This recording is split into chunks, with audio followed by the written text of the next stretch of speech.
the par 3 16th at Royal Portrush. Not for the halfway back and stab at it, for the wishy and hopey. No, the hole known as Calamity Corner is for the full turn and full-blooded. And if it's not an ocean to the right, it is an ocean of Jurassic junk. No chance, no thought of even exploring that terrain. You can't. It is epic to look at, as big as the moment on Sunday. 3 holes to go with a claret jug on the line. Destiny and calamity. It is all right there at the 16th at Royal Portrush. So it was the 3rd hardest hole when we were here last in 2019. 2nd hardest to hit in regulation. Average putts per hole. It was the most difficult. All you want this long par 3. Let's hear what some of the players had to say. Jon, last year at Troon, we talked about the charm of a short par 3 like the postage stamp.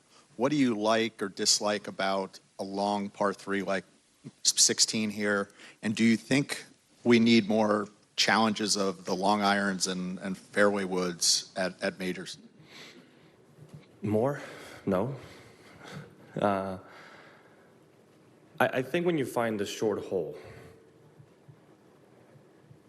we all enjoy the difference in scores, right? You can take 12 at Augusta, you can take the postage stamp, you can take 17 at TPC, right? There's so many courses in this world that have short par 3s that can lead to a birdie or lead to a big number, right? I think that's what it makes the hole a lot more interesting, right? When you have a hole that the main difficulty is the length, I feel like that variability is just not going to be. You're going to see a 3 or a 4 for the most part and move on. It's pretty intimidating, like visually. I didn't know it was like 240 plus yards. So wind dependent can really make it a tough hole. And I think just making four pars on that hole is you're going to be gaining strokes on the field, you know. And that's why they call it, Calamity Corner. You know, there's going to be some calamity there. Well, last year was all about the postage stamp at Troon, shortest at the Open. Now it is Calamity Corner. It's the 5th longest. Well, the Open course is Carnousties 16th. We know that has factored through the years. St. George's number 11, and as well number 3. And here we are at Portrush at 236 holes. Paulie, what do you think of Calamity Corner? Oh, it's great. It's absolutely brilliant. It's the most famous hole on the golf course. We talked a lot about it as kids as well. It used to be the 14th hole, but now it's even more important because it's at the 16th hole. And yeah, anything up the right-hand side is a calamity, particularly when the wind is coming off the left. And a south wind means it's coming off the left-hand side.